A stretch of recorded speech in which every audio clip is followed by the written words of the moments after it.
السلام علیکم قدرمنو خویندو ورونو خدای دې وکړي چې ټول روغ جوړ او د صحت په جامو کې پټ اوسئ. قدرمنو خویندو ورونو زه نن یو ځل بیا ستاسې په درانه خدمت کې حاضر یم د یو نوي درس سره.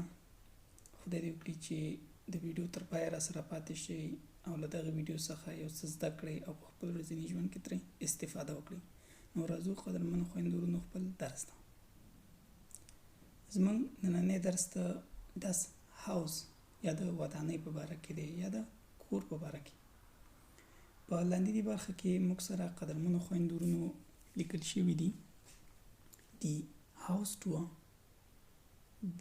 Haustür وایي د کور دروازې ته. das Fenster وایي کړکۍ ته. das Dach وایي بام ته. die Dachrinne وایي قدرمنو خویندو ورونو ناوې ته یا ناوه. der Fensterladen قدرمنو خویندو ورونو der Fensterladen وایي د کړکۍ ساتونکي کړکۍ ته.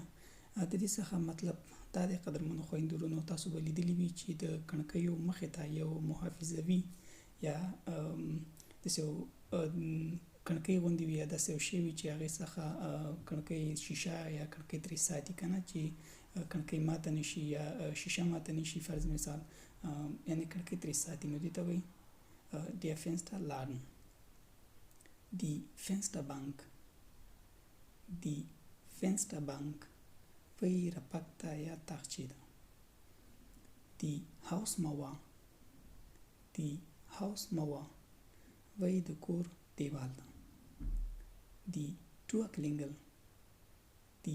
Türklingel وایي قدرمنو خویندو ورونو د دروازې زنګ ته.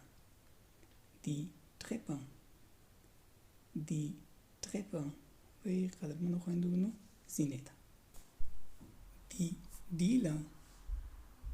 die Diele وایي قدرمنو خویندو ورونو دهلیز ته. das Schloss وایي قفل ته یا قلف ته. der Schlüssel وایي قدرمنو خویندو ورونو کلي ته. قدرمنو خویندو ورونو دا زموږ د نن ورځې درس. هیله مند یم چې تاسو خوښ شوی وي.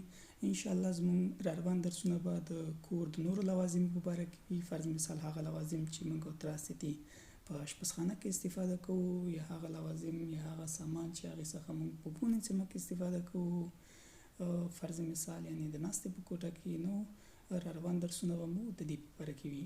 قدرمنو خویندو ورونو که چیرې تاسې پوښتنې لرئ نو موږ ته یې په کمنټ کې ولیکئ. موږ به انشاءالله ستاسې پوښتنو ته ځوابونه وایو. په هر ځای چې اوسئ خوښ اوسئ، خوشحاله اوسئ. الله مو مل شه.